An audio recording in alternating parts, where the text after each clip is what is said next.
Well, welcome back to another session of our World War II lecture series. Tonight we have a very good series of things that are being brought to you by the USS Silverside staff. Now, you know that each one of our presentations, we have an underwriter or a sponsor. And we do have a couple left, surprisingly. So if somebody would like to honor a person who is departed, or maybe you would like to have your family be a part of this or your company, please contact Frank Marzak. Remember, this is a privately supported museum. We do not get taxpayer donations. So to keep the lights on, the heat going, we need your support. Sound like public TV or something, PBS. I'm sorry. Okay, well, tonight we have two wonderful presentations. First, we are going to be joined by John McGarry, who is the executive director of the Lakeshore Museum, who will be talking about D-Day and the invasion of France.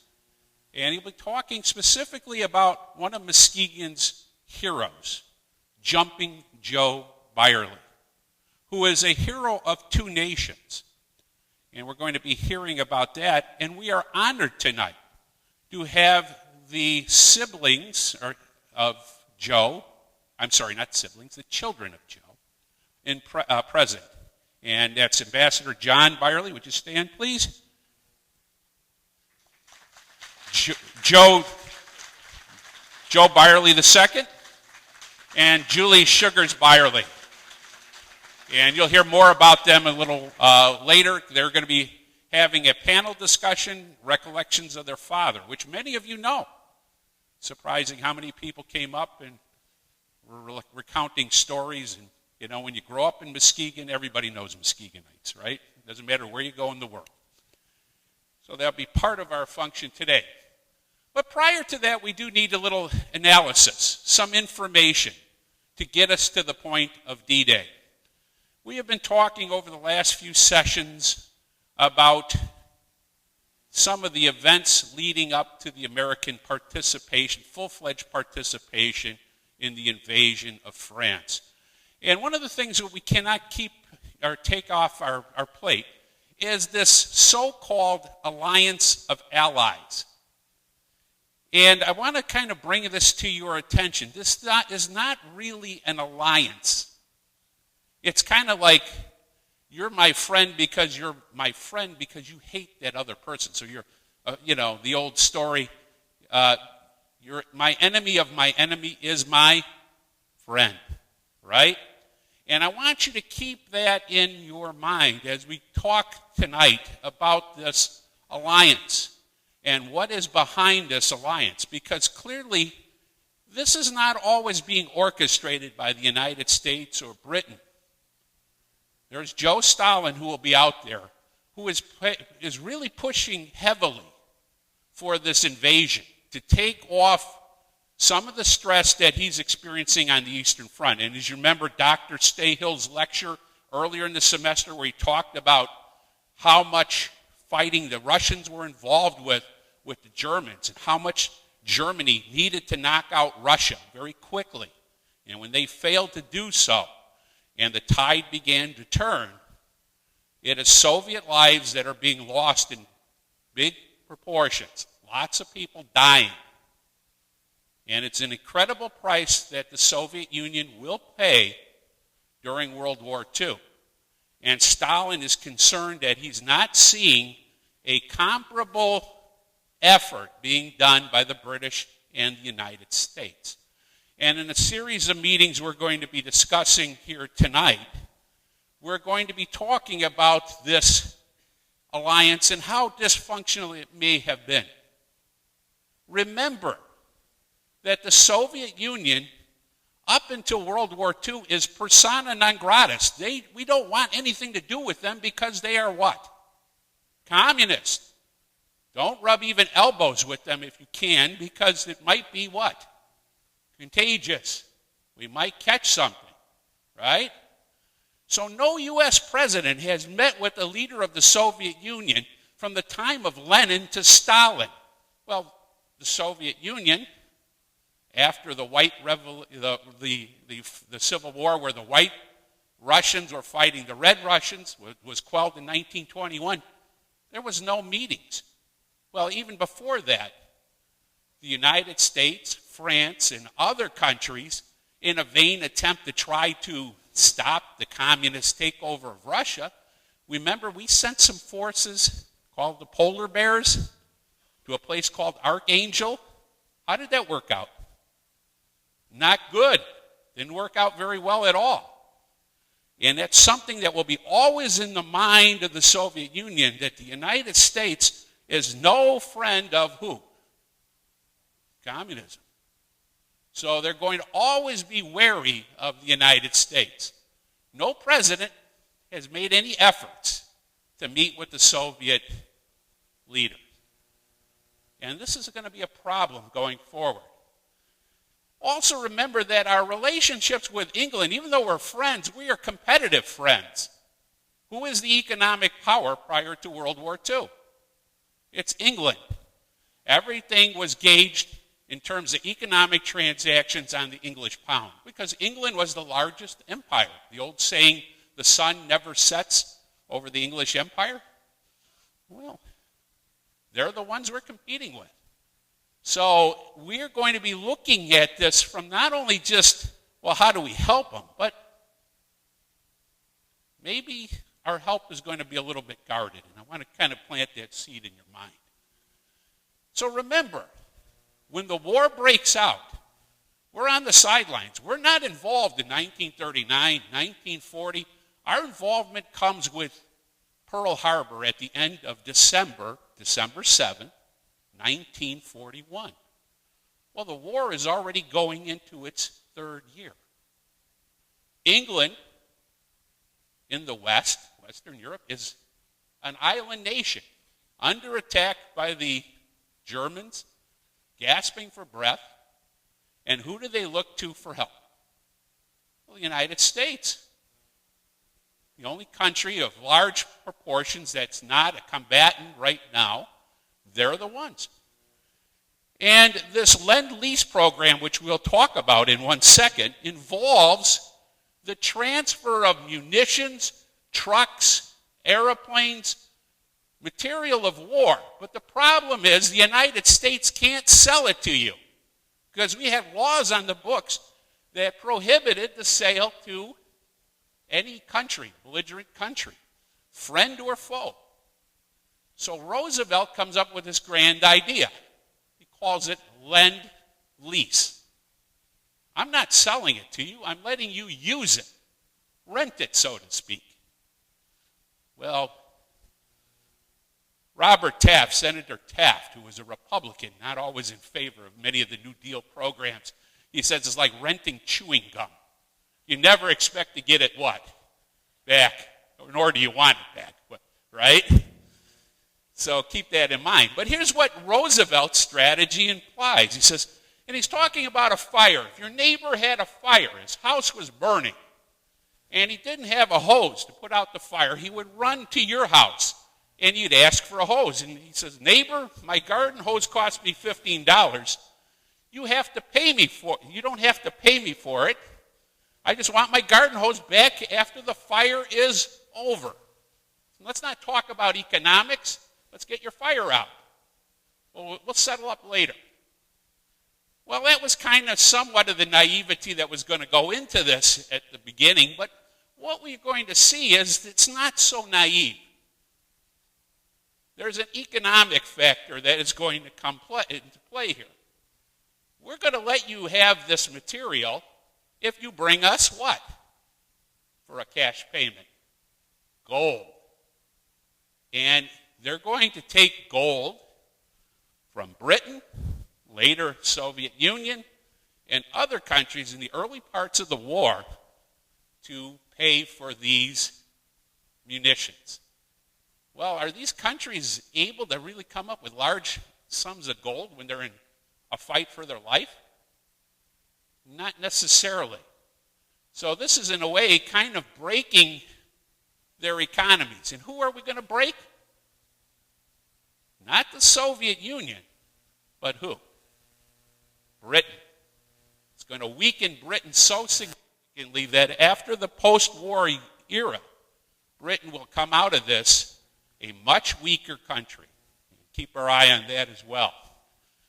Well, in order to get this dialogue going between these military leaders, it was essential that they start meeting.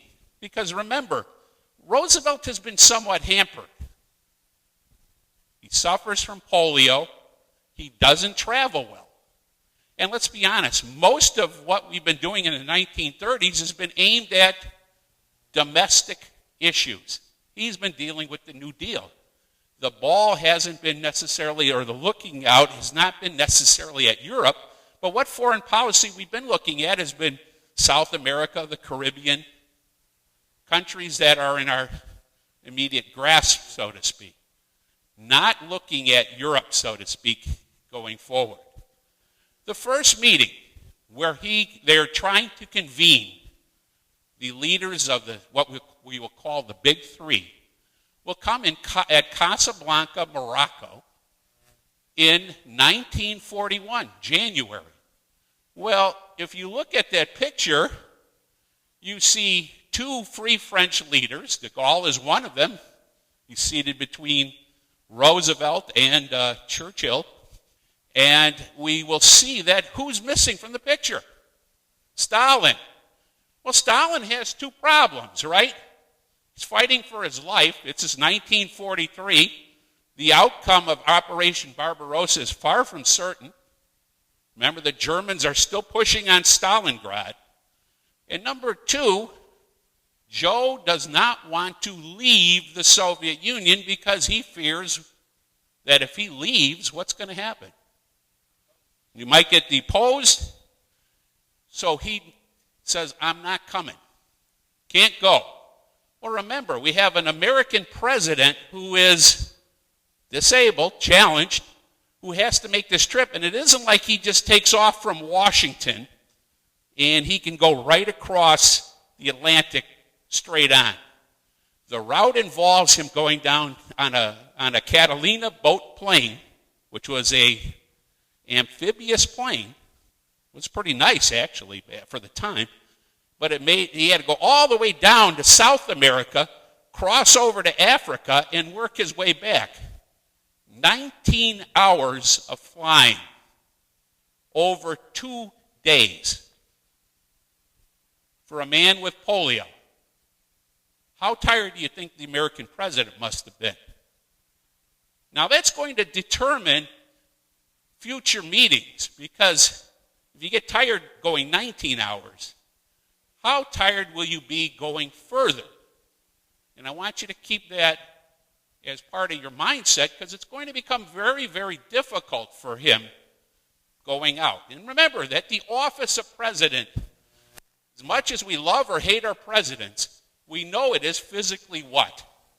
Taxing. Look at Mr. Obama, for example. President Obama went in with a full hair of black hair, and he's what? Gray now. And he's not even 50. So we can see that it plays a big role in it. Now, we know that Stalin did not come. Part of it was a fear of flying as well. Doesn't seem to take the airplanes very well. So they agree at this meeting in Casablanca, the members that were there, that they will demand an unconditional surrender of the Axis powers. Why did they want that? Well, they didn't want any one of the allies to strike out on its own deal.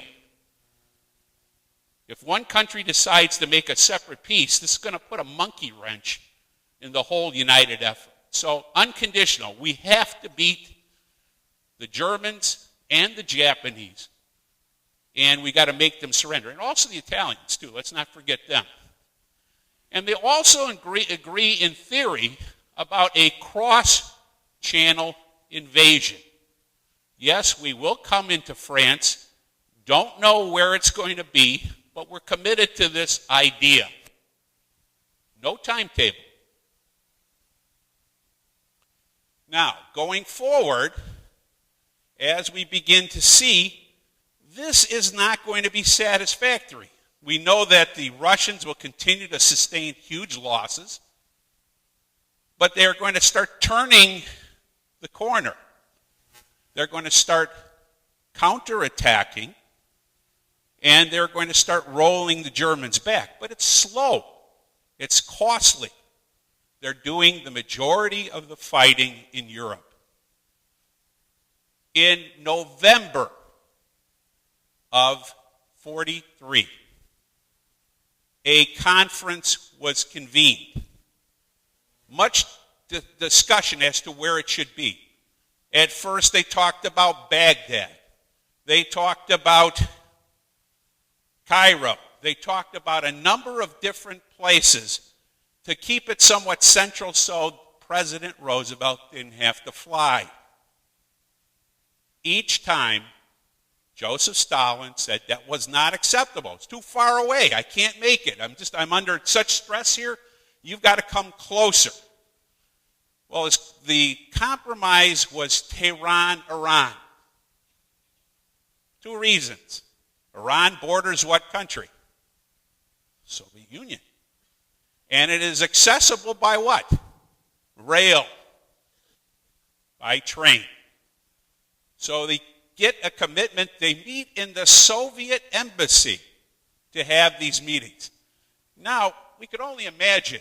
I'm sure every room was bugged, but they didn't think about that back then. You know, we come in with a sense of trust. And I think that Roosevelt clearly wanted to meet Stalin and have a trust in this guy. But he's going to find that Stalin is a little bit tough to deal with. He's going to be very adamant. And his adamant stance is that, guess what? We need the second front. You guys are delaying. I don't understand. You committed to this at CASABLANCA. Why aren't you doing anything about it? Why are you waiting? We need a decision. We need it today at this meeting. You've got to make a commitment, and we need a timetable, and you better decide what to do.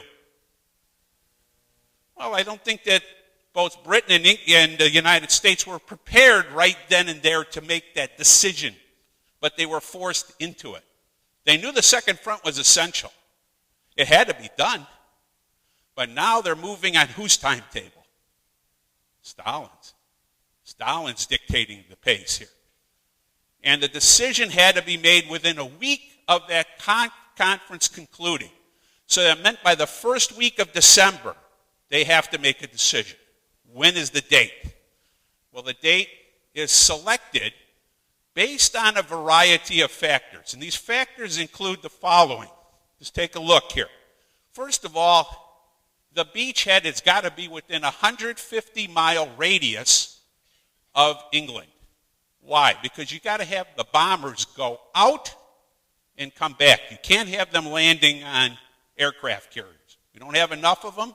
We can't sustain an operation like that, so they got to leave from England, bomb, strafe, support, and come back quickly. Remember, bombers don't have, fighters at that time don't have the range, so you have to have support. Now, the other thing is there's a variety of locations of ports in France, but we know that the Germans have steadily been building up each of these beachheads in anticipation of an attack. And who's been helping them do this? 2 generals, Guderian and Rommel. 2 of the best German generals have been involved in fortifying these beaches. And they're trying to figure, it's kind of a game of cat and mouse. Where will they strike? How will they strike? How many are coming? Because the German victory has to be achieved day one. You've got to repulse the invasion to have any sense of victory. And the Allies realize that the force that they have to put together is going to be the largest invading force ever. And I'm sure John will talk a little bit about this, so I don't want to steal his thunder. But this will be part of it. And they have to do it at a time of the year when the sea tides are at appropriate heights, so we don't have things getting stuck on the beaches. And it has to be with the moon. The moon, of course, determines the tides. So the date is decided either late May, early June. Well, we know that the first date selected couldn't go. And the push-off date was June 6th, 1944. Now, there are two areas that were part of the focus, or at least the discussion at the time. One is the Pas-de-Calais, and the other one is the Normandy beaches.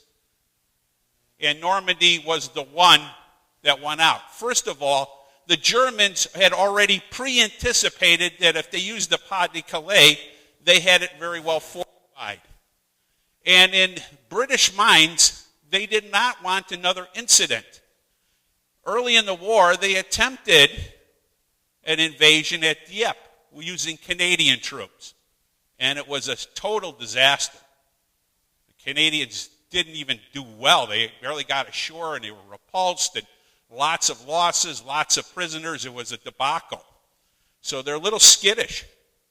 And also the beaches at the Pas-de-Calais are not as wide, which is going to be significant because you need to land lots of forces, got to get them on the beachhead and then get them moving. So Normandy beaches were selected.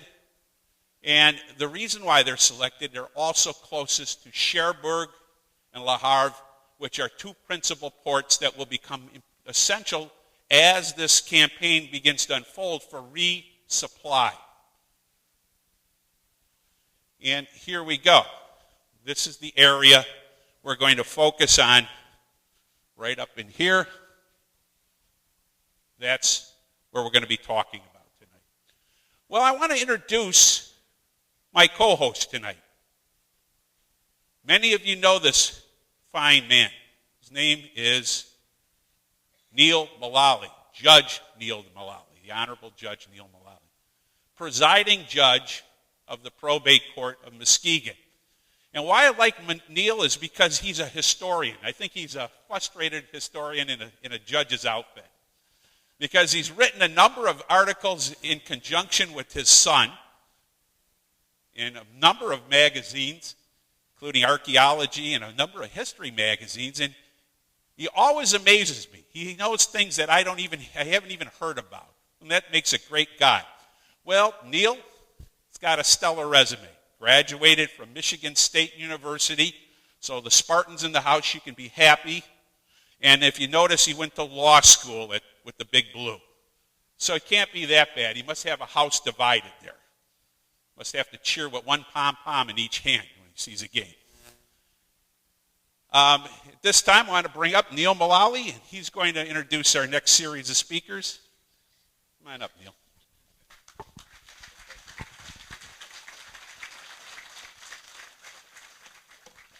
Well, thank you, George. Once again, you've led us into the pathway for a great program tonight, and I'm honored to be here. I'm a member of the board of this museum, and I want to thank you all for coming here and participating tonight, and we look forward to the program. It's going to be two sections. John McGarry I'm going to introduce shortly, and he will make his presentation. And then after John, we'll have the three Byerly children, actually the three Byerly adults, will come up here to the table, and we'll conduct a panel discussion with them, talking about the experiences of their father in his service in World War II. John McGarry is a native of Maryland. He began his professional career in 1978 as a National Park Ranger and historian. He then served as the Register of the History and Museums Division of the U.S. Marine Corps in Washington, D.C. From 1987 to 1990, he was the Executive Director of the Mel Fisher Heritage Society in Key West, Florida, and developed the research facility and museum there in Key West. And he has some fascinating stories. Do you all know who Mel Fisher was? Mel Fisher was the sort of wildcat diver. I shouldn't describe him that way maybe, but he found all those Spanish shipwrecks and all the gold and doubloons down off the Florida Keys in southern Florida. And John was the one who brought organization to this man and formed the museum down there. He lasted 3 years, but John did. But in 1990, it was our good fortune to attract John to Muskegon as the director of the Muskegon County Museum, now known as the Lakeshore Museum Center. His leadership has resulted in taking that museum to levels I think that none of us had anticipated. He has too many accomplishments to list here at the museum, but the highlights include the passage of 2 tax millages to help support the museum, restoration of the downtown museum sites such as the Hackley and Hume homes, and if that all isn't enough, he's embarked on the latest development of Michigan's Heritage Park at Hilt's Landing near Whitehall, which is scheduled to open in 2015. John is a preeminent historian, and his personal passion, I know from knowing him these years, is military history. Please welcome John with us tonight for his presentation. John.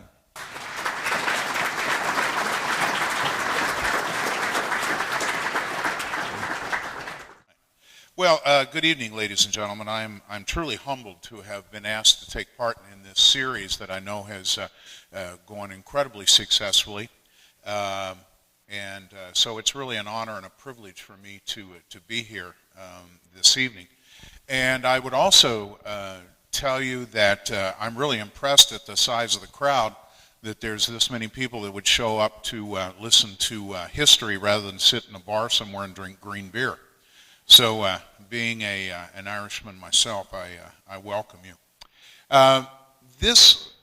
And what I'm going to do is I'm going to try to cover some about D-Day that we've already discussed a lot in the pre-lecture.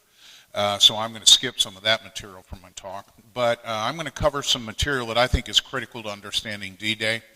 And then I'm going to tell the story of Jumpin' Joe Byerly, which again makes me a little nervous when I found out the Byerly family was going to be here.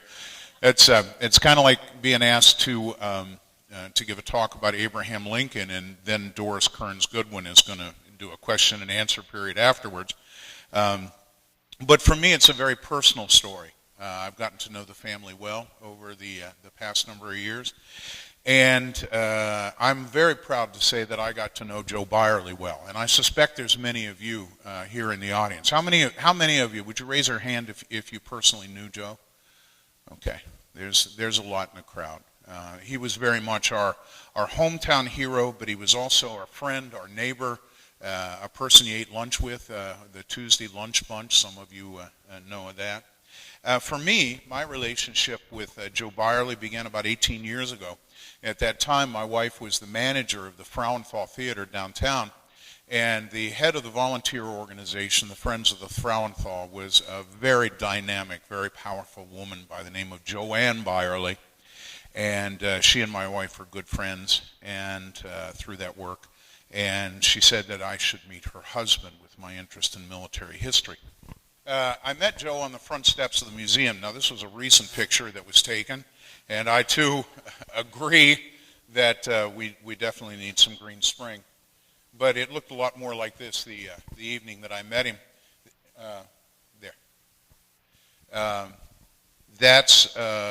We met on the front steps of the porch of the museum during a party in the park. And we sat and talked, and I first heard his story, and we had numerous talks since then. Getting to know Joe and being kind of the town's official historian, I was honored when Joanne invited me to the funeral at Arlington for the internment. And following that, she made it clear that she felt that this was a Muskegon story, and she wanted Joe's artifacts to remain here in Muskegon, and made arrangements for them to be donated to what was then the Muskegon County Museum. It's now the Lakeshore Museum Center. This is a story that has resonated with the world. As you know, the exhibit has traveled all over the world. It opened in St. Petersburg, Russia 2 years ago. It traveled throughout Russia, and then it appeared in Camp Toccoa, the National D-Day Museum in New Orleans, and at the Strategic Air Museum in Omaha, Nebraska. It's a unique adventure of Joe Byerly's story in the defense of his nation, but it was only 3 years of his life. After the war, Joe came home, and he was our neighbor, and he was our friend, And he was involved in numerous community projects. He was very involved in the Red Cross and Veterans Affairs and so on. And so we got to know him and his family as in that regards. Before I get into Joe's story, I want to talk a little bit more about D-Day. I think the easiest way to cover the vast majority of this information is to show you a video that I developed with the help of Dr. Stephen Demos, who's here on the Silversides board. This video was developed for the exhibit that we did at the museum.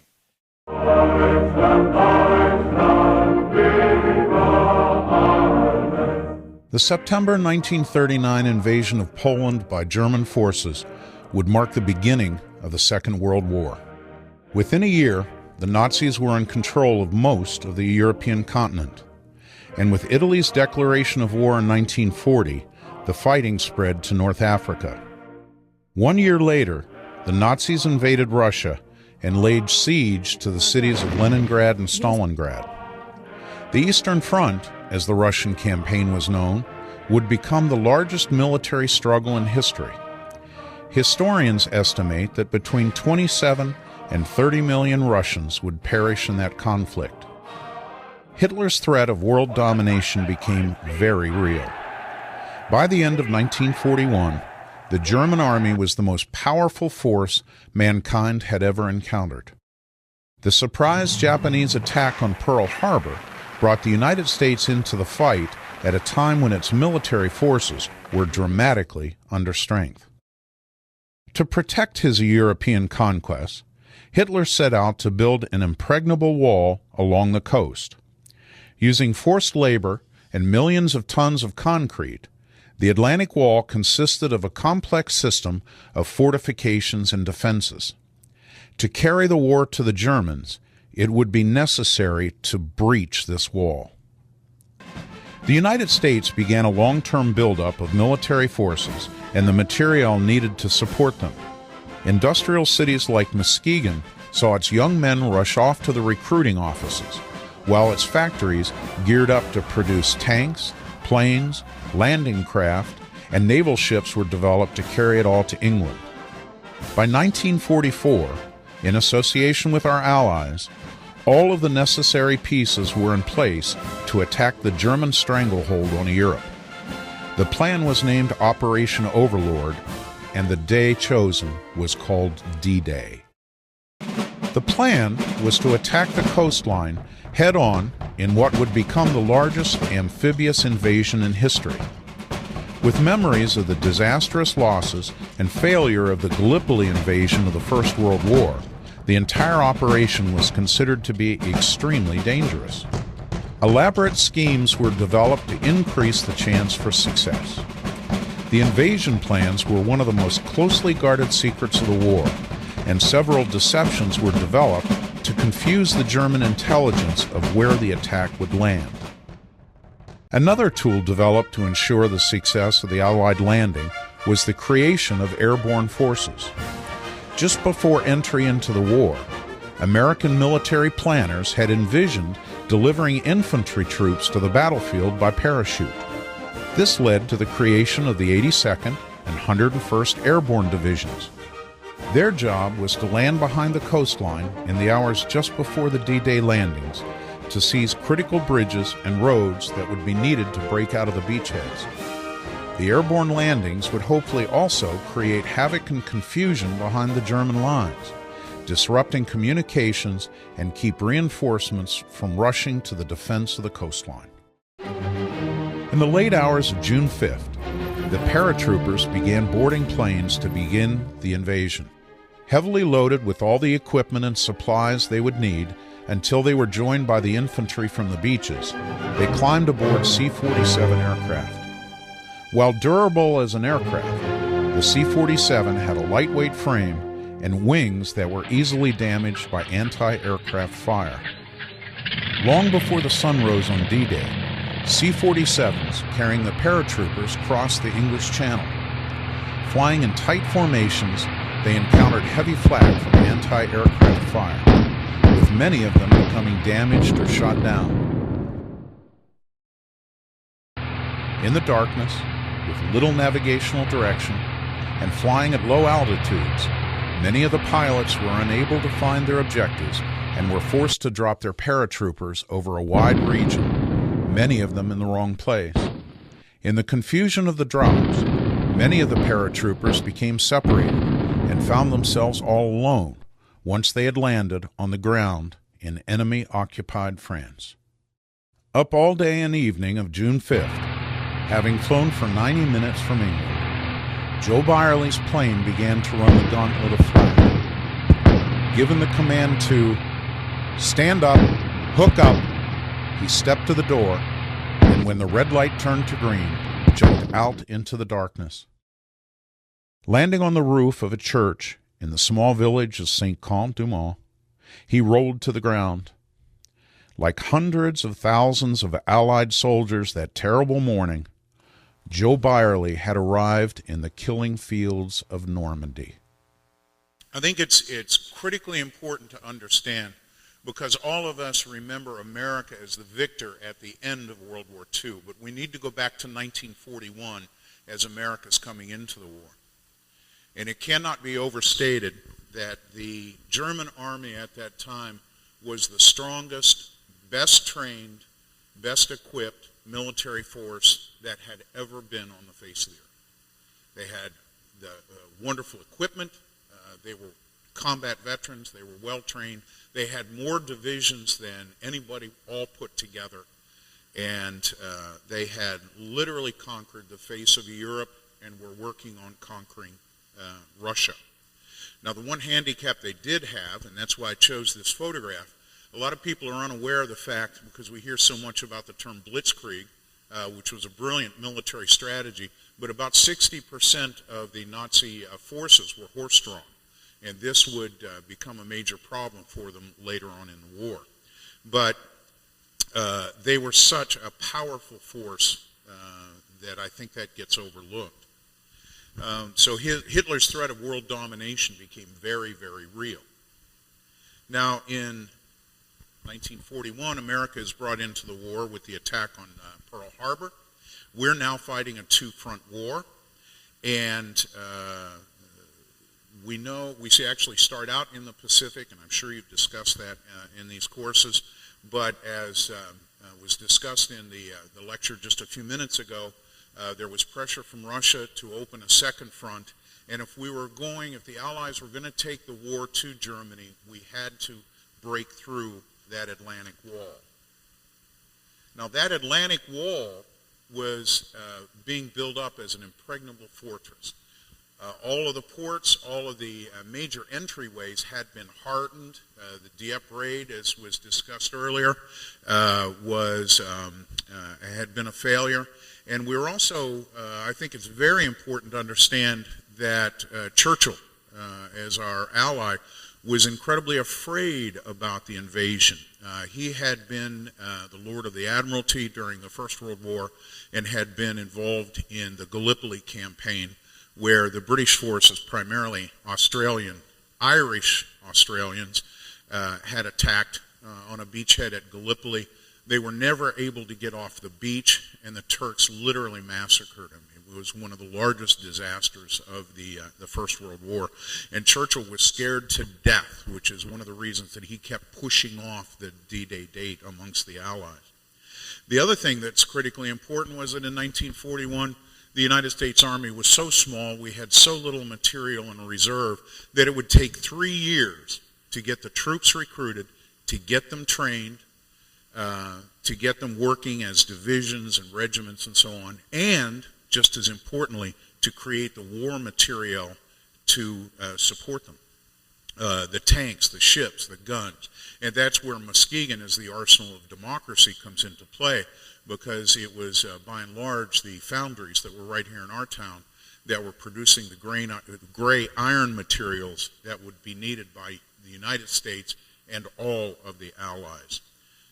We'll talk in just a moment a little bit more about Russia, but it's estimated that we sent over 450,000 vehicles to Russia as a part of the Lend-Lease and then later on as an allies. Because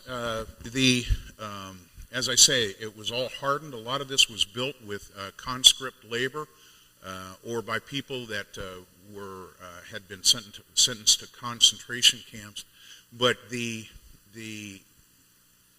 quality of these defenses were really incredibly well done, and I suspect that some of you have been over to see them. So there was a great deal of apprehension about the invasion. Not only were they building up forces and trying to keep secret the exact spot where they were going to hit, but all of the timetables, the details of the operation were all secret, one of the biggest secrets of the war. And there were a number of deceptions that were developed in order to make the Germans think the possibility of an attack at the Pas de Calais might happen. The Allies put together an entire fictitious army, and they chose George Patton to lead it. And there was, in middle and northern parts of England, entire fields, hundreds of acres of fake tanks. Hollywood produced all of this fake equipment, so German planes flying over would see this and hopefully be fooled. If you want to read a wonderful book about all of the deceptions that took place in the D-Day activities, there's a wonderful book here entitled Bodyguard of Lies, and I highly recommend it.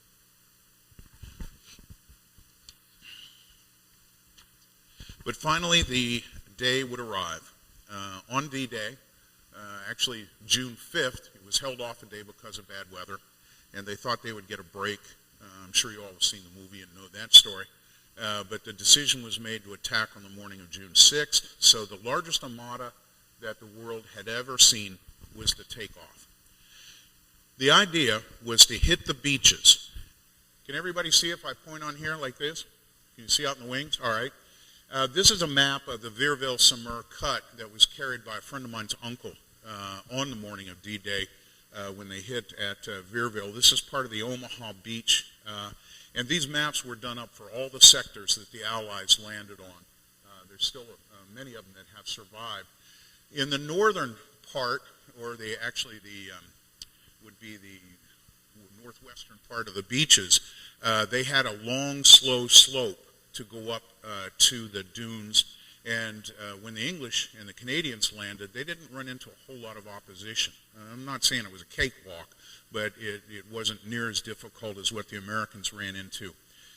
Here at Vierville was the 116th Infantry of the 29th Division, and this was one of the toughest spots. If you watched Saving Private Ryan, this is the spot that was recreated in that film. And it's a very narrow beach, and these dunes here were hardened with concrete bunkers all the way to the top, hundreds of them. And there's a single road that goes off the beach. And that was the idea, to clear that road and to get up off the beach to avoid a Gallipoli type of disaster. If you only read one book about D-Day, I'd recommend The Bedford Boys. This was written by Alex Kershaw. This is the story of the 116th of the 29th Division, the Maryland Boys. Bedford, Virginia and Maryland comprised the 29th Division. And this was a National Guard division. The company from Bedford, Virginia, suffered over 80% casualties in the first 10 minutes. It's the highest casualty rate of any unit during the World War II, and that's why the National D-Day Memorial is in Bedford, Virginia. It's also the reason why the 116th Infantry, that's the reason why the National Guard was never called up for Vietnam. They were afraid of having another small town like this be so heavily destroyed. What's fascinating about this book is it not only talks about the infantry, it not only talks about D-Day, but it also talks about the effect that it had on the home front. On June 14th, the teletype operator in Bedford, Virginia went in. At 8 o'clock, she turned on the machine, and it ran for 14 hours straight, with notices, death notices to the families. That's poignant to me because my mother-in-law worked the teletype in Traverse City during World War II, and she tells stories of really bad days when they'd get those kinds of messages. My first opportunity to visit these beaches was in 1983 when I went over to France as part of the American celebration, the end of the bicentennial for the Treaty of Versailles. And I had an opportunity with a group of guys to go down to Normandy, and particularly the Vireville, to take a look at that area. If you have an opportunity, I would go to those beaches now. My first trip there, everything was grown over. And you really, standing down on the beach looking up, you couldn't see a great deal. For the 60th anniversary, they cut out all the brush and cut down all the trees that have grown up from the war. I was there in '85, and when you stand down on the beach and you look up at those dunes, you just see little concrete bunkers with holes in them everywhere. And you stand there and you think, how did those guys ever get off the beach? As I said in the video, one of the things that they were going to try to do to help people get off the beach was the delivery of airborne forces behind the beaches. The purpose here was to seize the critical bridges and roads that would be needed as the forces broke out, hit those little roads, and to get off the beach. It was also hoped that they would be able to create havoc and confusion amongst the Germans. And they even went so far as in sections where they weren't landing forces, they dropped these dummies. These little dummies would come down in nighttime. They would look like a regiment of parachutists. And when they would come down and hit the ground, they had a spike in their heel and a firecracker would pop off. So this created a great deal of confusion. When we talk about the airborne forces, we have to remember that these were young men. These are guys that are 19, 20, 21 years old. They've been training for, like Joe, he had been training for over 2 years. They're in the height of their physical prime. They're geeked, they're ready to go. Eisenhower, as late as June 4th, was thinking about calling off the airborne forces as part of D-Day. They were estimating that the airborne forces might suffer as much as 80% casualties. And so he kept waffling about whether to send the planes in or not. He finally made the decision to send them in because of that havoc and chaos that they could create behind the lines. And the last thing that happened before D-Day was that Eisenhower went and visited the airborne forces. This is why we have so many photographs, because he really felt in his heart that he was going and saying goodbye to all these young men.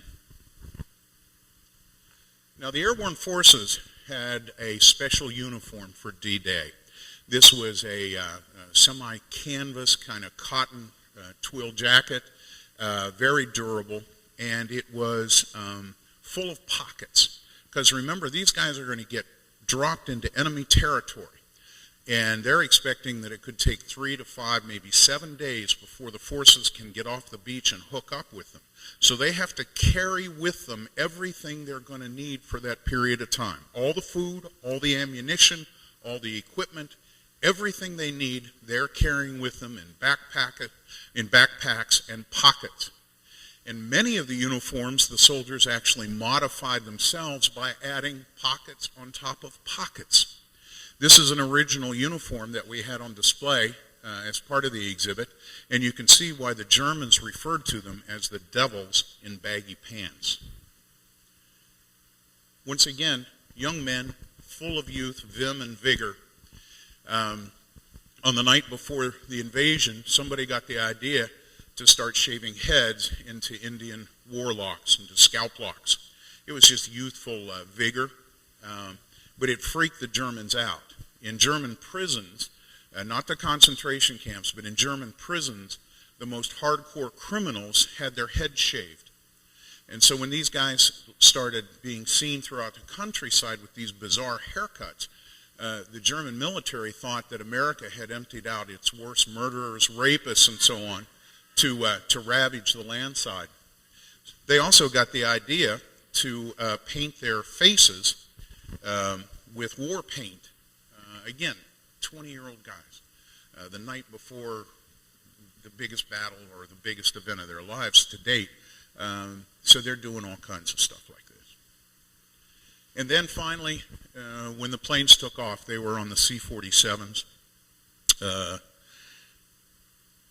And They're a very thin airplane. I personally have flown on the civilian version called a C-47, but they have a very thin airframe. I remember the night in Nebraska, Jack and Julie and I spent a lot of time on one that had been restored, and I specifically went to look at the airframe, and it looks like sheet metal. It looks like something you'd wrap your roof with. And so when they ran into the flak, remember this is the first time those pilots have been in combat as well, they started dodging the flak, they started flying all over. There's very little navigation once they get over the coast of France. And so they get nervous and start dumping their sticks, as they're called, the guys in the back are called. And the airborne forces of the 82nd and the 101st are literally dumped all over. Very, very few of them made it to their original objective. They suffered about 10% casualties, and many of those drowned in the flooded fields. Joe Byerly was born on August 25th of 1923 here in Muskegon, Michigan. By the time Joe started, the Great Depression had created tough economic times for all Americans. Joe's parents, William and Elizabeth Byerly, lost their home.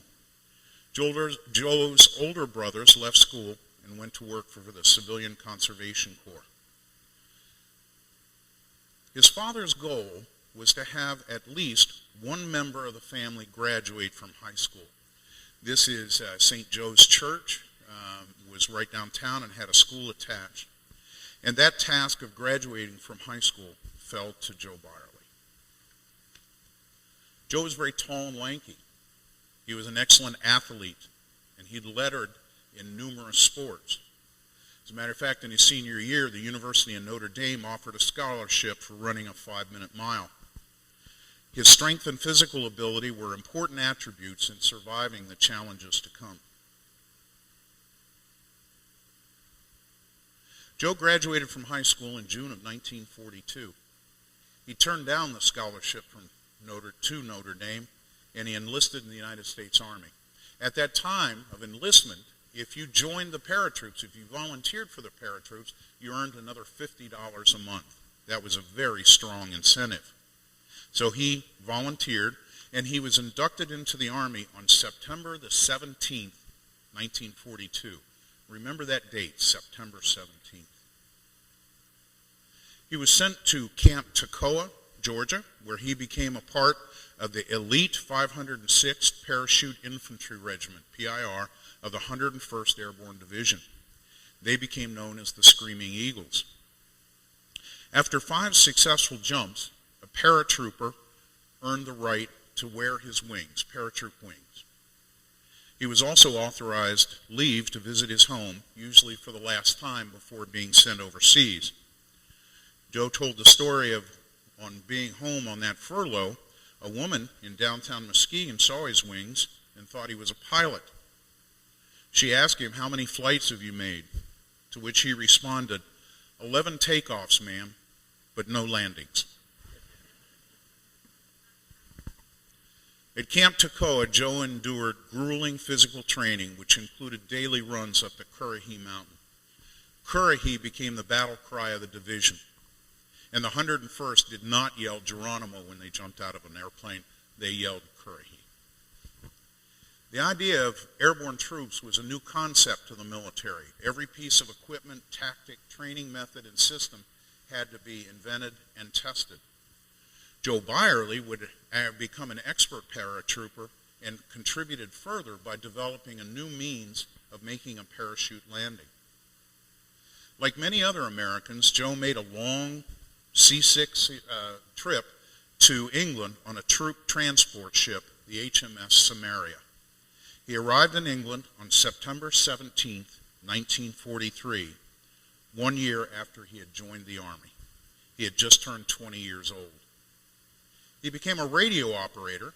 He studied demolition and explosives, and his fondness for and skill at jumping out of airplanes earned him the nickname Jumpin' Joe.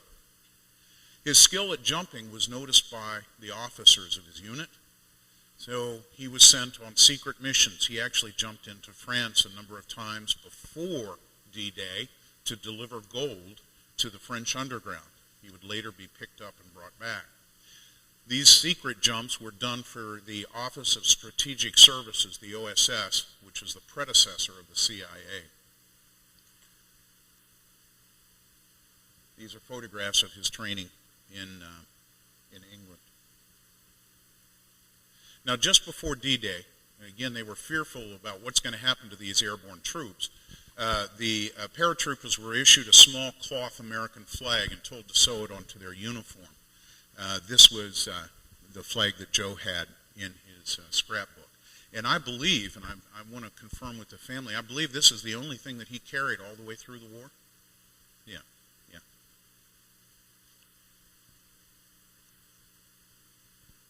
As I explained in the film, Joe landed on the roof of a church in Saint-Comte-du-Mont. This is Joe visiting the church on the upper image years after the war on one of his trips back. Across the street is this small house, and I understand that when Joe went back for his first visit, he met a lady living in that house who had seen him land on the roof in the night of June 5 in the morning of the 6th. After landing, he ran out of the graveyard. He went out into the street, realized that he was all by himself, couldn't find anybody near him. He went out of town, he came back, there was a convoy coming down the street. He rolled some grenades under some of the trucks and blew them up, went back out of town, blew up a transformer, and it was just major confusion for him, for the Germans, for everybody. Much of this is taking place in the dark or in the early morning light. And after wandering around like this, as he told me the story on that front porch of the museum, he told me, John, he said, I'd like to think that I'm as brave as any other man. He said, but I rolled over the hedge, and I landed right in the middle of a bunch of Germans with machine guns. And when you have 4 men with machine guns pointed at you, the only sensible thing to do is to put up your hands. Joe had been captured and became a prisoner of war. He was herded back towards Saint-Comte-du-Mont, and while they were moving the prisoners back, remember there's still an invasion going on at this point, a naval shell landed, exploded, and he was wounded in the buttocks. Later, amidst the confusion of being moved, Joe Byerly was able to escape the Germans and make it into the woods. This would be his first attempt at escape. Joe was recaptured and brought back and beaten severely. He was taken to Starvation Hill. This is a photograph of Starvation Hill, 2 photographs of Starvation Hill that he took on one of his return visits. Now somehow, during this time, he lost his dog tags. And a few days later, a body was found with Joe's dog tags on them. And so he was initially reported as killed in action. His family was notified with a telegram. The top telegram is sending its regrets that he has been killed, and then it's talking about him possibly being a POW. Again, this is in the midst of an invasion, of a great deal of confusion going on, not just for Joe Byerly, but for hundreds of thousands of men and women and people across the country. He was interrogated when he was taken back to Starvation Hill, and he was interrogated repeatedly for hours. He's been wounded and weak from lack of food and water, and Joe describes that he went into an almost like dreamlike state, but he's certain that he never gave them any information beyond his name, rank, and serial number. Eventually, he and his fellow prisoners were loaded on trains and moved farther and farther back to a more permanent POW camp. Stalag 11A was the first one. Now remember, he's an airborne. He's infantry, he's army, he's a soldier, but in Germany, the paratroops were part of the Air Force. So he actually becomes a prisoner of the Air Force and is sent to a Luftstalag rather than a regular POW camp. Not that it really makes that much difference, but it is an important distinction. When Joe arrived at Stalag 12A and these are some photographs of visits he made back to that area. He was registered with the American Red Cross, and he was able to send a postcard home with word to his parents that he was alive. On September 17th, 1944, 2 years after he joined the Army, he was sent to Stalag 3C outside of Krustin, Poland. Here there were approximately 1,500 Americans, and this is another one of the postcards that he sent home. These items, by the way, are part of the archival collection. This was a family scrapbook that his mother and then Joanne had collected of all these documents that have been donated to our collection. Whoop, going too far. At this Stalag, there were approximately 1,500 Americans, which were called Kragis, and approximately 10,000 Russian POWs. The Germans, if nothing else, were meticulous record keepers. They kept records on everything, and much of those documents have been captured, and so we know what was going on. Now, the Red Cross sent food parcels for the comfort of American POWs. These food parcels contained condensed milk, canned meat, cigarettes, and chocolate. The cigarettes were so important that they actually became a form of currency in the POW world. One evening, Joe won 60 packs of cigarettes. He was a rich man. And he used some of them to bribe a guard to allow him to cut through the wire. Once again, Joe had escaped. He hid aboard a freight train with hopes that the train would take him into Warsaw, Poland, and he could get some help and continue on. But he jumped the wrong train. This train went to Berlin. And he ended up right in the heart of the Nazis. Using more cigarettes as a bribe, he was hidden in a basement by what he thought were anti-Nazi Germans. The next day, he was arrested by the Gestapo. Over the next 10 days, he was severely beaten and interrogated. Fortunately, German army officers showed up and demanded he be released from the Gestapo. This is now the fall of 1944. The war is starting to turn, and the German army is beginning to be concerned about the possibility of being charged with war crimes. So they're starting to take a little better care of the POWs. The army demanded his return, and he was sent back to Stalag 3C. In January of 1945, Joe made another attempt to escape. With a fellow prisoner faking an illness, Joe and 2 others managed to get past the gate. They jumped into some barrels in the back of a wagon, and they were able to get outside of the camp. Unfortunately, the wagon hit some kind of hole or something, and the barrels rode off, and the guards saw them. They opened up with machine pistols, and the 2 escapees with Joe were killed, but Joe was able to make it into the woods and make his way clear. Moving carefully through the Polish countryside, Joe was able to evade the Germans. Now, this was at a time when the Russians that was talked about in the introduction were moving into Poland and fighting back. After 3 days of traveling, he hid in the hayloft of a barn. That afternoon, he found the barn surrounded by a Russian tank unit. He decided that there was nothing else to do but to try to make friends. So he grabbed a pack of cigarettes and he walked out into the barnyard and he yelled out, "Amerikansky Tovarich," American friend. Joe convinced the unit commander, to his surprise a woman, that he was an escaped American soldier and that he wanted to fight with them. They were willing to send him back to Moscow to get him home, but he indicated that he wanted to fight on with them.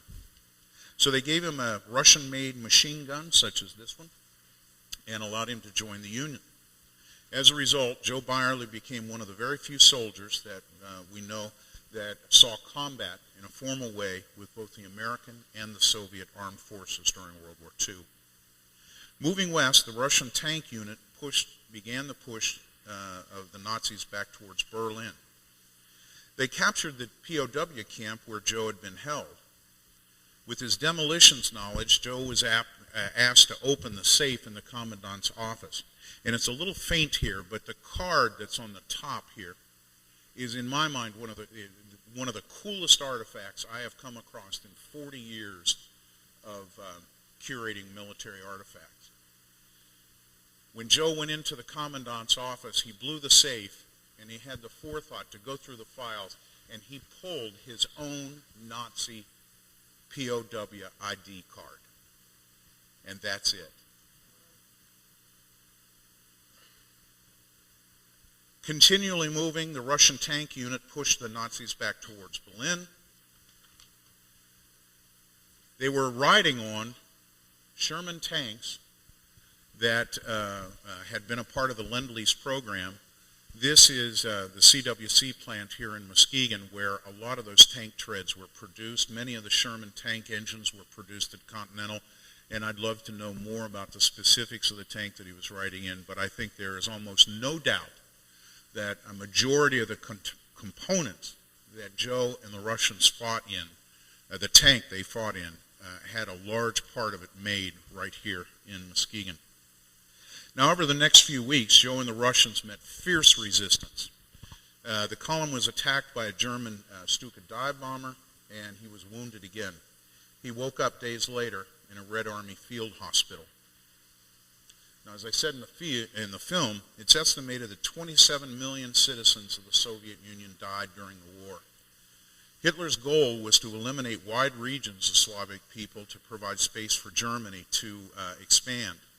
In preparation for the exhibit, in combination with the Foundation for International Arts and Exhibits and the Lakeshore Museum Center and the Russian State Museum, they went back through their records. Of course, they had suffered a huge amount of damage, but the Russian State Museum suffered or searched through their own archival records trying to find things on Joe Byerly, and they were able to come up and find his medical records of when he was in the hospital. While recuperating in the hospital, Joe was visited by the famous Russian commander Marshal Zhukov. Zhukov wanted to see the American soldier who had been fighting with his troops. He issued Joe with a letter that asked all persons to assist Joe in his return home. So Joe set off with infected wounds and so slowly made his way to Moscow. When he arrived at the American embassy in Moscow, he showed up, knocked on the door, and said, "Hi, I'm Joe Byerly, airborne." And they said, "Well, you're dead. Our records indicate you're dead." And so he was put under semi-arrest and sent to the Metropole Hotel. And I believe that there might be a little more about that story in a little while. It took time to receive his fingerprints from Washington and to prove who he was. Joe was eventually released from the embassy, sent to Odessa, to Istanbul, and then on to Port Said. There he boarded the HMS Samaria, the same ship that had taken him to England years before. And this is more of his medical records that were found. And on April 21st of 1945, Joe Byerly was reunited home with his family. When the War Department had informed Joe's family that he had been killed years earlier, a funeral was held for him. Father Albert Strauss celebrated a high mass for the dead on September the 17th of 1944 at St. Joseph's Church. 2 years later, Joe Byerly would walk down those the aisles of that church when he married his sweetheart, Joanne Hollowell, and started his new life. Joanne worked at the Norton Avenue Myers as a secretary for 20 years. And as I said earlier, she's very well remembered as the head of the Friends of the Frauenthal. Joe and Joanne became the proud parents of 3 children, Julie, Joe Jr., and John, who you're going to meet in just a minute, because I'm going to get through the rest of this quickly. Joe worked at Brunswick for 28 years, and eventually he became a supervisor in the shipping department. Deeply affected by his experiences in the war, Joe became active in a number of community service projects. He was chairman of the local American Red Cross that had sent those packages, those care packages during the war. He worked with the old newsboys. He became a caseworker for the disabled American veterans. And here's the photograph of the children. And here's his veterans items. He was even invited to visit Vietnam as a guest of the 101st Airborne. Now, this is in the post-war years, the baby boomers, of which I and the speakers that are coming up in just a few minutes are all members. And over time, Joe's story would become well known. He told me he didn't talk a lot about it in the 50s, the 60s, and the early 70s, because if you'll think back to those times, that was the height of the Cold War, and it was not a real good time to walk around and tell people, well, you know, I was good friends with the Russians, and I fought with them. But eventually his story came out. In 1994, Joe was invited by President Clinton to a special ceremony in the Rose Garden. It was the 50th anniversary of D-Day, and Russian President Boris Yeltsin presented a medal to Joe. He went back to France and Poland to visit, and he was also invited to return to Moscow as a hero, and he was recognized as a comrade veteran of the Great Patriotic War. His wife and his children were all important parts of these visits. Thomas Taylor, who was a veteran of the 101st Airborne, was fascinated by Joe's story. He wrote a book called The Simple Sound of Freedom, and when that was sold out of print, the book was reissued as Behind Hitler's Lines.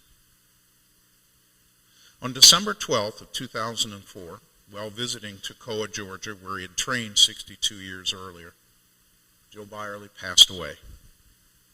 He was buried with full military honors at Arlington National Cemetery. As I said earlier, following the funeral, Joanne decided that she wanted the archival material in his uniforms to come to the Lakeshore Museum Center. About 2 years after that ceremony, I had a visit from the family. They wanted to know if we still had the artifacts and if they could have them back. And I said, well, we don't normally do that. We don't, when things are entrusted to the care of the museum, they become ours to entrust for the citizens of Muskegon County in perpetuity. I said, why do you ask? And they said, well, do you ever loan them to other museums? And I said, on occasion. We'd be glad to work with another museum on occasion. And I got the message, well, we'll be back to you. And I remember it very, very clearly. I got a phone call, kind of a scratchy phone call, a cell phone where there's not good reception. And it was John, and he said, I couldn't tell you earlier, but if you watch tonight's news, you'll find out that I was just endorsed as ambassador to Russia. And that set up the process that led to an exhibit with the Russian State Museum. This is the Stroganov Palace in St. Petersburg, where the exhibit opened. These are photographs from the opening and the seminar that took place. And I'm going to tell a story before they come up. This is a very powerful photograph for me, and this I also studied a lot of diplomatic history. Here is a man walking into a formal reception in Russia, and he's announced as the ambassador to Russia. Now you can imagine the weight and the dignity that that would carry. And he's standing there and saying, oh, and by the way, that's my dad. Well, my wife and I were in St. Petersburg, a place I don't recommend visiting in February. It's even colder than Muskegon. We wanted to take a quick side trip. I wanted to see the Amber Room and Catherine's Palace, and Susan wanted to pay her respects to the Tsar and his widow. So we traveled out to Pushkin, and while we were going out, it's about 20 miles outside of St. Petersburg, not terribly far, but when we were driving out to this little village and these wonderful mansions, there were regions of just big sections of concrete obelisks in the fields, just kind of random. And I asked our driver, I said, what are those? And he said, those mark the German gun positions during the siege. And I started to get a little tear in my eye. Now, Neil mentioned that I've been here almost 24 years now. And my wife looked at me funny and said, what's going on? And I said, besides the grit and determination of the Russian people, the thing that kept those German guns out here is the gray iron from the foundries of Muskegon, Michigan. I've never forgotten that moment.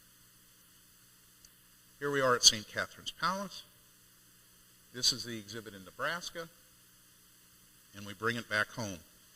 The version of the exhibit that we did for the Lakeshore Museum Center talked a great deal about the family, about Joe's life here in Muskegon, and about Muskegon's role.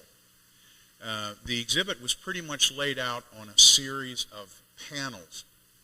And I'm pleased to announce tonight that those panels from this exhibit are going to be on permanent display down here at the Silversides Museum starting in just a couple of months. Yeah.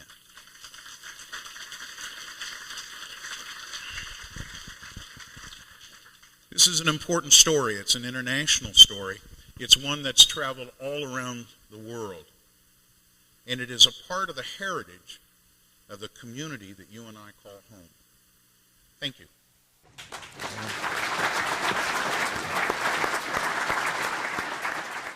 You know, before we introduce everybody, Julie and Joe will wait for John to get here, but one of the special items that the family has in their possession, and you saw a picture of it, the John's Museum also has one, but they have the Russian submachine gun, exactly for those of you interested in weapons, the same one that their father used. This is not the identical one, but the same model that their father used in the Russian military, the Soviet military. And Joe is going to talk a little bit about that. We have Don Kitchen holding that, but it's unique. And Joe, go ahead. Okay, it's a PPS H-41, the standard Russian submachine gun that was used in the Second World War. 7.62 millimeter. The drum magazine holds 50 rounds, and it has no safety. It was fully armed all the time. A lot of Russians were killed by their people. Let me introduce the members of the family then at this point. To your far left is Julie Sugars. Julie is the nicest of the three children. It's true. Julie is a graduate of Western Michigan University, a retired English teacher from the Oak Ridge School District. Go Eagles. She is here, and we can't mention Julie without her husband because they are such an item together. She's here with her husband, Coach Jack Sugars, championship football coach from Oak Ridge. Jack, just want to wave your hand. Thank you. And Jack and Julie both live here in Muskegon County. In the center is Joe Byerly II, commonly known as Joe II. And like his father, Joe is a veteran of the 101st Airborne Division. He served, I believe, 2 tours of duty in Vietnam. Is that right, Joe, or just one long one? Yeah. 2. Okay. And he served there during the Tet Offensive, and he's been an officer for many years of the Michigan 101st Airborne Association. He is currently a member of the Board of Governors of the National 101st Airborne Association and is chairing the committee of the Pratt Memorial in Normandy, General Pratt being an American general who died on D-Day, was he in a glider, Joe? Glider, yes, sir. Glider, General Pratt dying in a glider in Normandy.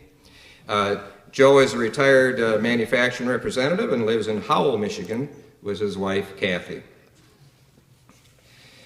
John Byerly is to your far right.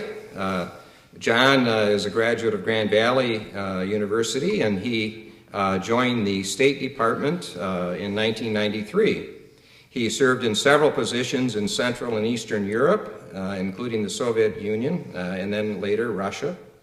He served as a National Security Council advisor on the National Security Council on Russian and Soviet matters to President Clinton, on Russian, Ukrainian, and Eurasian affairs. President Bush appointed him as ambassador to Bulgaria. Subsequently, in 2008, President Bush appointed him then as ambassador to Russia, and President Obama reappointed him to that position after taking office. John served as ambassador to Russia through up until 2012, when he retired from the State Department service. John was presented the State Department's Superior Service Award 4 times during his career, an outstanding accomplishment. In case it's interesting, he speaks Russian fluently. He also speaks Bulgarian, Czech, and German. So, and he holds a master's degree. Neil. No. You forgot the most important one. French too. Okay, thank you. Yeah. We're joking because I try to speak some French. I was a French major. Good French. Yeah. So, and he also holds a master's degree from the National War College. So, welcome, all of you.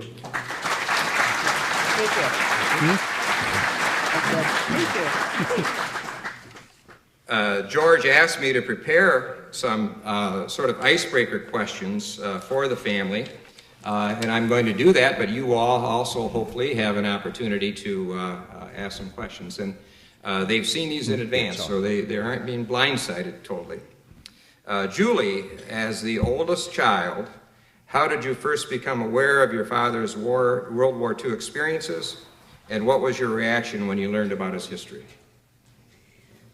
The answer is really a two-part answer, I guess. As a child, I learned about it. My dad had a dent in his head. Any of you who knew him, it was quite visible in the top of his head. And I remember as a child putting my, I'll be fine in a minute, putting my finger in that and asking what happened. And he said, "Oh, a German got mad at me." And you press your dad for a little more answer. And of course, what does a child, I didn't know what a German was, but none of it made sense.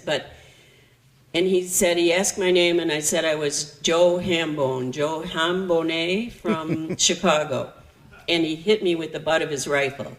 We didn't have guns in our house. I didn't even know what the butt of a rifle was. So that would be my very earliest memory of asking that. When did I become aware of the story that many of you have read and the bits of it that you have heard today? I learned the full story when I read the first galleys of the book, The Simple Sounds of Freedom. My dad, like so many of that generation and veterans of other wars, didn't talk about it much, or at least didn't talk about it with the daughter, the girl, as I discovered. And so we knew bits and pieces. You saw a picture of us as kids. When I was 11, we were called home from school. The Grand Rapids Press did a story on him, and that's when I learned that they called him a hero. Now, my dad would never liked the word hero. To him, the heroes were the men. I didn't think this would happen. To him, the heroes were the men who didn't come home. And that's what I remember, most about that. Julie, your mom and dad, they did not meet and get married until after the war. Do you know when your mother first learned about your dad's war experiences? And did she ever discuss them with you? And what about that? No, we really didn't talk about it. After reading his book, I thought, boy, so many things about my dad make sense now that would have helped make it easier to understand. When we had to clean our plates, it was because he literally had starved. I and Jack had the privilege of traveling with my parents to England to see where he trained, to Starvation Hill to see where he was kept prisoner. At the time, our son was in his 20s, and I just remember thinking, there is no way that our son would have been able to go through this. And I said that to my dad, and my dad said, a man does what he has to do when he has to do it. And I thought, okay. So really I didn't know until I was a grown woman with adult children the breadth of the story. Thanks, Julie. Good. For Joe, your dad was severely tortured by the Gestapo when he escaped from his POW Stalag, including both shoulders being pulled out of their sockets and being hit on the head with rifle butts. And yet he never gave them information or confessed to them what they wanted him to confess to be, a spy, I think. What kept him going?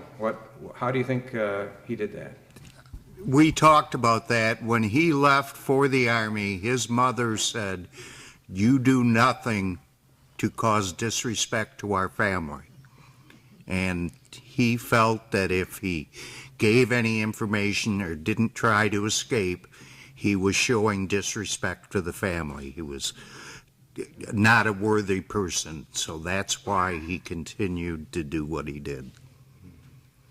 Joe, you yourself, you're a 101st Airborne Vietnam veteran, and your dad visited you there, visited the division there when he was president of the National Association. I can remember talking to him several times, and he said that the big difference between World War II and the Vietnam War was that in World War II the press was censored, and that in the Vietnam War the media was not censored. Can you discuss your dad's beliefs about the role of the media during wartime?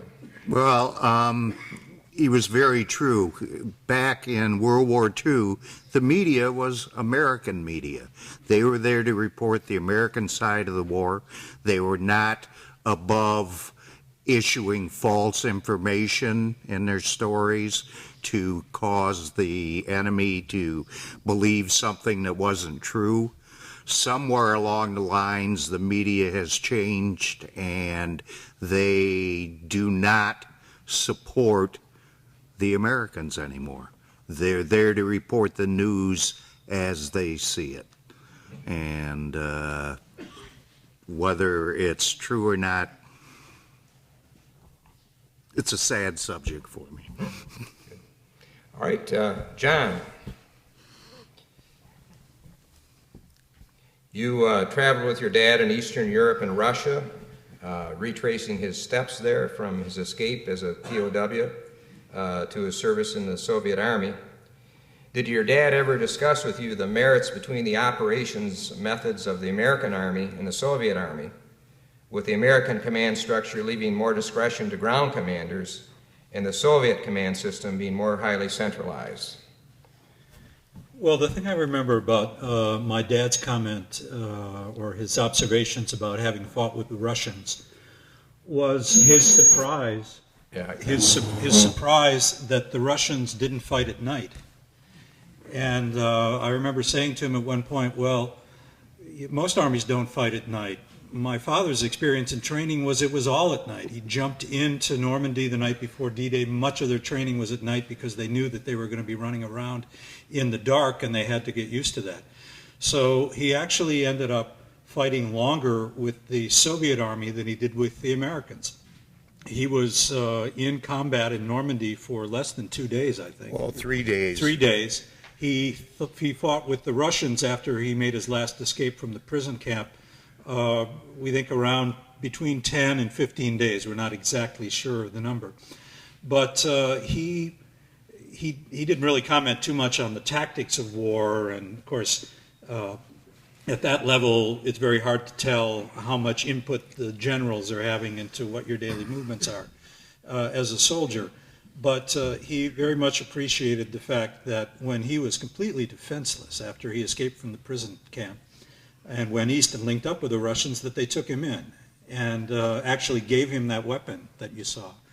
And that when he was practically starved after hiding out for 2 or 3 days, the first thing they did after they looked at his package of Lucky Strikes and found an interpreter was give him a hot meal. That's something that stayed with my dad for a very, very long time, probably his whole life, and always would color his views of the Soviets and the Russians, even during the worst of the Cold War, when the Russians were our ideological enemies and adversaries. We in our house, and certainly my dad, had a different personal experience with those people because they saved his life. John, he, in the tank unit, I can recall he often talked about the Mongols fighting in the tank unit. Can you tell the audience about that. We may be in the impression that all the Soviet troops were Soviet. Well, by the end of World War II, and by the time my dad linked up with the Russians, it was early February 1945. They had already lost somewhere between 7 and 8 million soldiers. They lost many more civilians, but just in terms of soldiers, they were running out of Russians, and they were bringing conscripts from the far parts of the Soviet Union that are on the border with China and Mongolia. And in fact, many of the soldiers that he fought with were from parts of Russia in which the people have Asiatic features. And frankly, they were also running out of men at that point. One of the reasons why the tank commander of the unit that he linked up with was a woman, simply because the number of men who died by that point was catastrophically high. And that leads to the next question. I think we're all aware that the United States military now, we're going to be permitting women in combat. I think the details are being worked out, but your father's commander in the Russian military, or Soviet military, was a major, a woman. Now, cover your ears, you have tender ears, but her battle cries, I understand it, was when she would take off in the tank into battle, she'd say, "Follow my ass." What was your dad's reaction to have a woman commander? Like I said, I think he was amazed, and frankly, a lot of Russians to this day are amazed to find out that there were women commanding tank units at the end of the war. But as I said, there's a good logical reason for that. He was just so delighted to be out of the prison camp. He was so happy to be in friendly hands. The Russians were our allies at that point. They were feeding him. They gave him a weapon, and they allowed him to ride along in what he hoped would be a short ride to Berlin, where he would link up with the Americans. It turned out to be not quite that easy. But I think that, I don't know really what his view of women serving in the military was. He was a fairly traditional conservative guy, so I think he would have a problem with women serving in combat units in the American Army. But he was certainly very happy to serve under a woman Soviet tank commander, especially one who saved his life. Dan, let me ask one more, then we'll open up to the audience. This is probably best for you, John. As a former ambassador to Russia and having many years of experience there, can you tell us how deeply embedded World War II remains in the consciousness of the Russian people, and why your dad is so warmly remembered there and respected in Russia? It's very difficult for Americans to understand how deeply the wartime experience in which the Soviet Union lost between 27 and 29 million people, soldiers, but predominantly civilians, how much that experience has formed the consciousness, not just of the generation that lived through it, but their sons and their granddaughters and even their great-grandsons and great-granddaughters. It was the defining experience for most Soviets and most Russians in the 20th century. And there was a time at which every Russian could say, every person living in the Soviet Union, because remember we're talking about Ukrainians and Armenians and Latvians and Georgians, everyone at some point in the 1960s or 1970s could say they knew someone or had someone in their family who had died in the Second World War. That kind of experience was really formative, and it was used by the Soviet leadership as a kind of way to bring the country together behind a national idea, but that has lived on beyond the demise of the Soviet Union. And to this day, the May 9th holiday, it's the day the Soviet Union, or that the Russians today and the Ukrainians celebrate the victory over Germany, is still one of the biggest holidays in Russia to this day. Good. Thank you. Well, I've gotten things rolling here a little bit, and John McGarry here. John, would you mind coming up to the chair here just in case you have questions for John, too? So I can keep going, but I don't want to do that. Let's hear it. Any questions you have, and if you can't hear them, I'll repeat them. So, sure, way in the back, sure. First off, my father worked with your father in Brunswick. They were both veterans, and your father was a very proud member of being a veteran. But more importantly, he was really proud of being 101st. So my question to Joe is, did you have much pressure to join the 101st, or could you have gone to the 82nd? All right,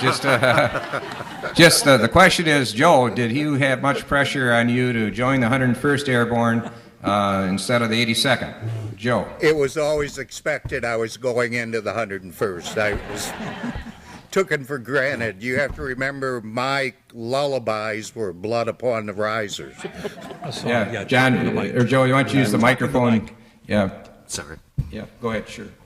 Okay, in case you didn't hear it, I was always expected I was going in the 101st. I didn't put that pressure on my son. I've got my youngest boy is now in the National Guard and the military police. Yeah, okay. Good, sure, sir. I'd like to comment on the incident of the woman driving the tank. I've read extensively. I don't call myself a historian, but I've done a lot of reading, and I discovered this several years back. The ladies were building the tanks because there wasn't enough men to build them, and when they got one ready to roll and there was no male to command it, guess who got in it and drove it off? The truth. So ladies, that's the truth. Absolutely. All right. Yep, Good. that's true. Good. Okay. Just one question might be just to relate. You've looked hard to try to identify that major, haven't you? That woman. Yeah, there are actually several theories. One main theory of the name of the woman commander, who unfortunately did not survive very long after my dad left her unit. That whole tank unit was wiped out. In fact, the Soviet Army lost about a quarter of their total losses, military losses in the war, in the last 4 months, 5 months before they took Berlin, simply because it was an all-out storm, cannon fodder effort. So really one of the luckiest things that happened to the three of us, so that we could be here with you tonight, is that my dad was wounded and was taken out of that fatal assault that that tank unit took part in. Good. We have some questions back here. Sure. Way in the back. Does D-Day stand for Devastation Day? Does D-Day stand for Devastation Day? I don't know why. Joe is really the military historian. Do you know where John's got it. John's got it. It's my understanding that because they had to stage things, the airborne guys had to get in a plane so many hours before, and so on, so they needed some specific time frames. The D in D-Day simply stands for day. Just like H hour stands for hour. And so the airborne troops would go in at minus H hour, so many, and the supplies would go in at D+1. It was just a way to mark time. It had no specific meaning. Good. Thank you. Yeah. Sure. Richard. Every invasion was called D-Day, but this is the famous one, so everybody thinks that was it. Would the children mention the contribution of their uncles in World War II? Sure. If you didn't hear that, would you mention the contribution of your uncles in World War II? Okay, Joe was one of 5 boys. He had 2 older brothers, 2 younger brothers. Both of his older brothers, Bill and John, served.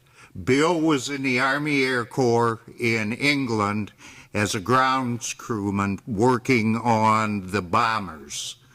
John was a combat engineer in the Pacific Theater on the island hoppings and was severely wounded and discharged.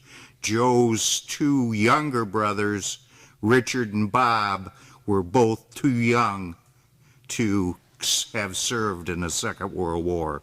Bob, his younger brother, went on to a 25-year-old career in the Navy and his brother, youngest brother, Richard, did a 3-year tour in the Army in Germany for occupation. Okay. What else? Sure, go ahead. While you guys were growing up, did your father talk about his stories often, or was that something he kept to himself? Let me elaborate a little bit on the story that Julie told about feeling that bump in my dad's head, that big dent from the German machine gun or rifle butt. Julie, being very young and being a girl, was too sensitive to really probe him on that. But my brother and I were remembering last night how one night we kind of cornered my dad and said, because he really didn't talk about this, and it was like pulling teeth to get him to say anything about it at all. These were very, very serious things that he'd gone through. He didn't really want to share them with anyone, much less his own kids. But my brother, being very insistent, kept saying, "Dad, what did you say to that German to make him conk you on the head like that? What did you say?" And my dad looked at me and looked at my brother. My sister was in another room, so he said, "I called him a son of a bitch, and I don't ever want to hear you say that word again as long as I live." Good, great. He's not here. Back, sure. Sorry, I want to just say one thing before I forget, unless you guys mentioned it. Today, in addition to being St. Patrick's Day, was a very special day in our family. It's our mom's birthday, and she would have been 89 years old tonight. Happy birthday, Mom. Happy birthday to your mom, and John, dobro utro to you. Доброе утро. I can confirm that story. I was one of Joe's fair-haired boys when I worked for him at Brunswick. And Joe, I can remember when he went over to Vietnam to see you, I had just come home in between my training for riverboats for Vietnam, and he said that he was going over to see you, and I said, "Well, when you're there, stop by to see me." But anyway, just to confirm that, he used to tell us of some of these stories as we went to and from Grand Rapids when Brunswick had some ordeals over there going on. And he told us about the plate in his head and how he got that. And that's exactly the terms that he told us that he called that German. Really? Confirmation. That's an important piece of confirmation. Yes. Good. We have time for a couple more. Kurt? Yes, Julie, as a public school teacher, you certainly touched thousands of students' lives. How did you share this story with your students? Yeah. Did everyone hear the question? The question is to Julie, as a teacher touching thousands of students' lives. How did you share this story with your students? How did that? I was a high school English teacher for many years, and this story was actually shared by my colleagues in the history department. And I guess as a child, you hear your father called hero, but you don't really think about what that term means. And he was just my dad with a pretty remarkable story. And my students would listen to my colleagues in the history department tell my dad's story.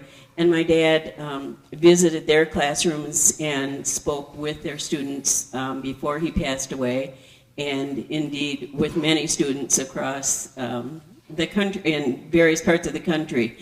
And I guess in sharing, it was his deep sense of patriotism, his love for country, his respect for people in general.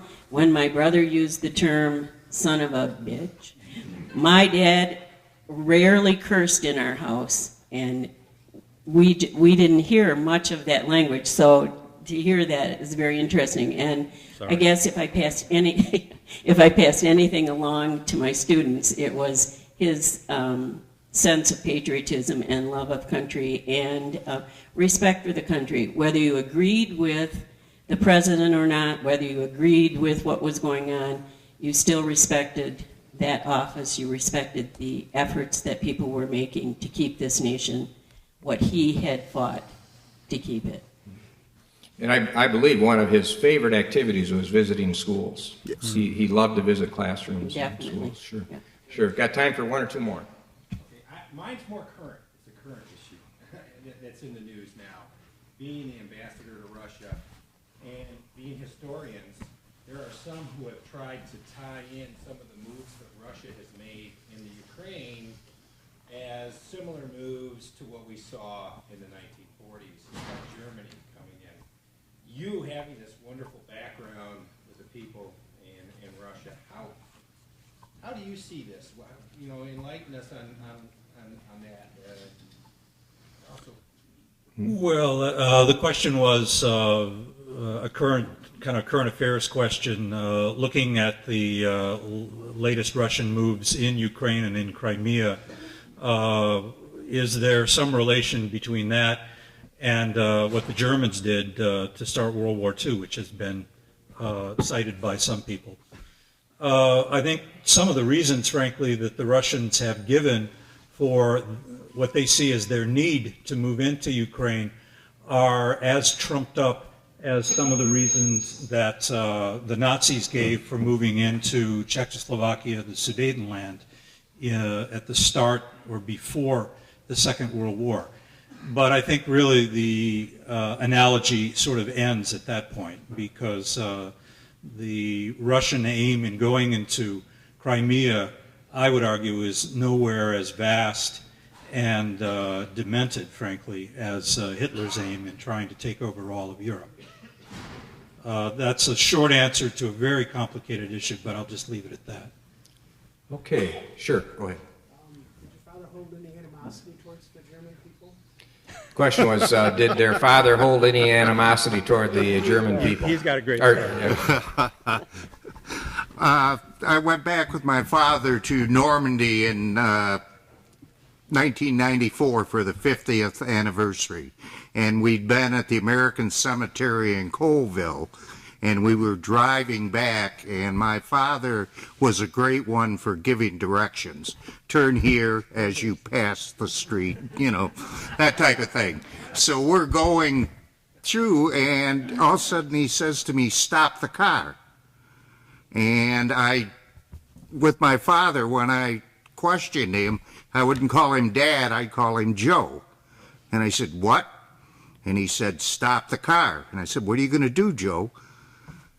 So I stop the car, and we get out, and here's this motel in Normandy, and it's got 6 Fallschläger on the front window.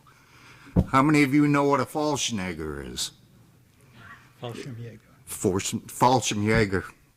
My German-speaking brother corrects me. It's a German paratrooper. Joe was captured by German paratroopers. And I said, "Oh, God, what now?" It was a reunion. And they're having their reunion in Normandy at the same time. And he got out of the car and put on his 101st hat and his coat. And I said, "What are you going to do, Joe?" And he said, "I want to see, and remember, I want to see if that SOB," because I only ever heard him say the B word once, "if that SOB that captured me is in there." So he goes barging to the door. I'm following him. We walk in, and there's this landing and then a setting area, and there are about 15, 20 60-year-old men sitting around this table and couches. And Joe walks in, stands at the very top of the stairs, and starts looking every guy in the face. And you could just feel the tension building in the room. You know, I'm convinced I'm going to be the last casualty of the Second World War.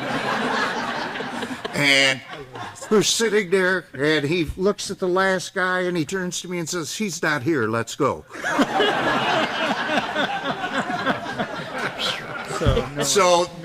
That's a long answer to your question.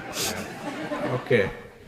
I did want to mention, and John alluded to it, is with the cooperation of John and his wonderful museum, that we will be opening here in this museum the Joe Byerly Hero of Two Nations exhibit, target being July 4th weekend. Now, as Frank mentioned, this is a privately supported museum. If any of you are taken by the family story, by Joe's story, please feel free. We'll be recognizing people who donate to the expenses of this of this exhibit. It just isn't putting things up. We want it to be first class and look great. So if any of you have that inclination tonight, where's Frank Marzak? Frank Marzak, Executive Director of the Museum in the back there. Please see him, and we'll be glad to make arrangements for you to help with that effort. That's going to be July 4th weekend, and I see Jim Tyler here from Tyler Sales. And I'm just going to plant this because it really can't be public yet. There's going to be a huge event here in Muskegon County for veterans and military service people on July 4th weekend this year. And please be watching for that. You're going to be blown away. I think I don't mean literally, of course, but but you're going to. Tyler Sales is coordinating this, and with the backing of the Fields of Glory Foundation and Budweiser, and it's going to really be something. And we're going to open that exhibit here that weekend. So thank you so much to John McGarry.